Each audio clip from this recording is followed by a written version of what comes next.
is this the year where Michigan and Jim Harbaugh get over that playoff hump? Because the last couple of years, man, they've been, especially last year, they were for sure thought to be the team that was going to roll right through TCU. Georgia was obviously a tougher test the year before, but it's been 2 years in a row now where Michigan has swung for the fence in the college football playoff and struck out swinging. And so, again, going back to that question, is this the year? And if this is the year, why should you have some confidence as to maybe your chances, why this year could be different? We'll talk about it right now. First things first, make sure you subscribe right here to the On3 YouTube channel. Ball and only ball every single day. All right, we're having our prediction for this game, Michigan, Alabama, tomorrow on the On3 YouTube channel, 11 a.m. Eastern on this show, The Hard Count.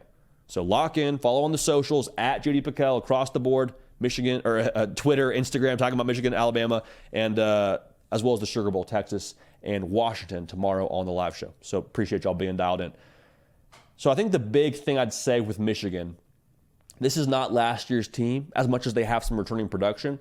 I think that they are much more versatile offensively than they were a season ago. And a big part of that is J.J. McCarthy. Last season, he had 2 games during the regular season where he threw for over 250 yards. This year, he had 4. Okay, so he's clearly progressed. I think it's pretty clear also they trust him a lot more to run the offense. And I think when you look at the weapons that have progressed too, like Colston Loveland, he showed himself to be, in my mind, a top 5 tight end in college football. I think Roman Wilson, he's progressed. He's been a touchdown machine all season long for them. So it hasn't just been J.J. McCarthy, but it's also been the weapons and the way they've stepped up. It's kind of a twofold thing they'll need to make sure that is sustainable in these next 2 games, should they get to play 2 games. But that's a big part of who they are and what they do this year. You think about being a smash-mouth football team, being able to get downhill. Like that was who Michigan was last year. They're still that way this year, but I think they have a little bit more balance and a little bit more, like I just said, versatility, pushing the ball downfield and making you worry about different ways they can attack you. Now, defensively, to keep it short and sweet, this is an adult defense. They're returning over 80% production, and they've seen their fair share of challenges. Like Ohio State, say what you want about Kyle McCord, that's fine. Marvin Harrison Jr. has a case to be the best player in college football. They were able to go up against him. Talk about Talia Tagovailoa is the Big Ten's all-time leading passer. And they saw him. Drew Aller, Penn State, the way that they were billed during the preseason, the way they've upped their talent level, that's all real. Still, even with that being said, the Michigan defense has answered the call to action consistently. They're allowing less than 10 points a game. Y'all, that's stupid. The versatility, I think, for Michigan is a big factor into why you can view this year a little bit differently if you're a Michigan fan. Now, on top of that, and this is more important to me, they're more experienced. Like, how often did we say last year talking about Georgia, well, hey, they got experience where it counts. Got an OC and a quarterback that's no stranger to this stage. You couldn't say that a season ago for J.J. McCarthy. You can now. Like last year, I understand he still got some playing time in the college football playoff, and he was a situational guy. Like, it was his team a season ago. It's definitely his team now. And his progression and the experience level he got from playing in last year's game against TCU, coming up short, that's going to help them going forward. Because I remember clear as day watching that press conference and hearing him say, hey, we're going to be back. That was his sentiment. Like, hey, we're going to be right back here. And now they are. And with the experience of last year, I don't think you have that same, oh, great, we're here kind of feel.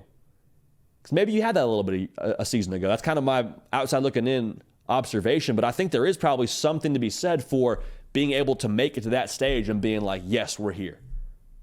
That's not the way they feel anymore. There is no yes, we're here. There is we're here, and we're here to take care of business, and we got one mission. A couple of years ago, excited to beat Ohio State, as you should be. Hadn't done it in a long time. A couple of years ago, excited to win the Big Ten. Hadn't done it in a long time. Now they've done that each of the last 2 years. That's no longer good enough. The mission, very clearly, is to win the national title. And being able to have been on this stage before, I think it's going to detract a little bit from that deer in the headlights potential that could have been there a year ago. Also, I don't think you're overlooking Bama maybe the way that you could have perceived TCU. Because God bless TCU for what happened for them in the national championship game, but still, I think they took Michigan by surprise a little bit. Just the way that it feels having watched that game, I think that TCU was a lot better than what Michigan expected them to be going into that game. That's my perception on things. I don't know if that's true. That's my perception.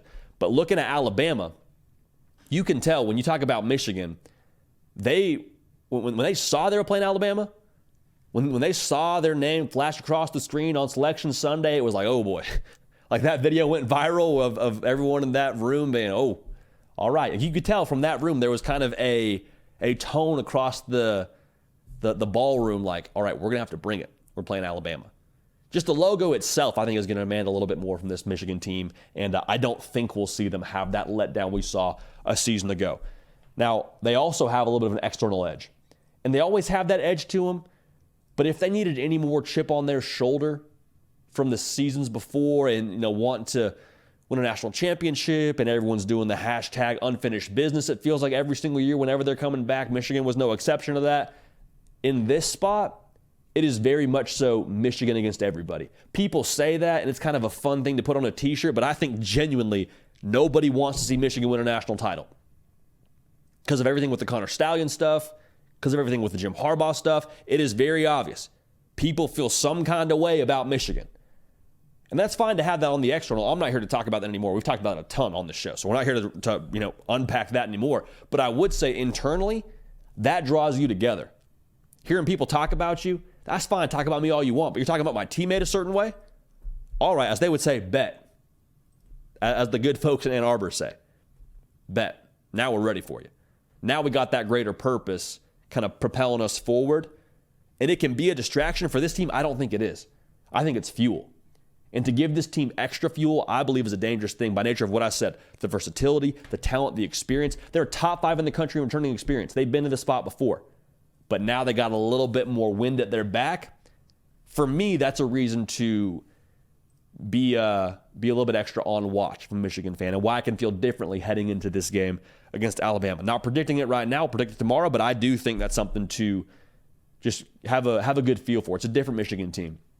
Now, one more thing I want to make sure we talk about here, because this is something that seems to be talked about all the time when it comes to Michigan. What's going on with Jim Harbaugh? The Jim Harbaugh noise. Everyone has an opinion on it. Everyone's got a take on it, and that's fine. I feel like the Jim Harbaugh situation is in a different spot than it was in previous years for a couple of reasons. One, there is buzz around him getting a new contract, right? Because there's always that concern around like, well, hey, is he going to leave to the NFL? He's had success in the NFL before. Does he want to get back there? He's a competitor. There is obviously, by nature of the rumblings, a push to get him a new contract. So that's one. Two, Colin Cowherd said this, and I 100% agree. Is there that many jobs in the NFL that are better than Michigan right now? At your alma mater, making a lot of money. You've got this thing on cruise control. There's some stability there.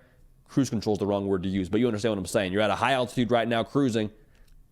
I think that means something. And then on top of that, any noise that is going on outside of this with Jim Harbaugh in the NFL, like, you're used to it. You're used to it. How often have we heard Jim Harbaugh talking to this team or talking to that team or might have flirtation with the NFL? If there ends up being any of that going forward, which again, at this point in time, I don't believe there is. If there is any of that, it's not new. At some point, noise becomes white noise because you're so used to it. And so I think that's something to watch for when it comes to Jim Harbaugh, or something rather maybe to feel optimistic about. I don't think it's going to be a distraction or would be a distraction for this team at this point in time. So are they going to get over the hump? Are they going to win a college football playoff game? We'll see. But at the very least, I have a very difficult time telling you this is the same Michigan team that was there a season ago or even 2 seasons ago.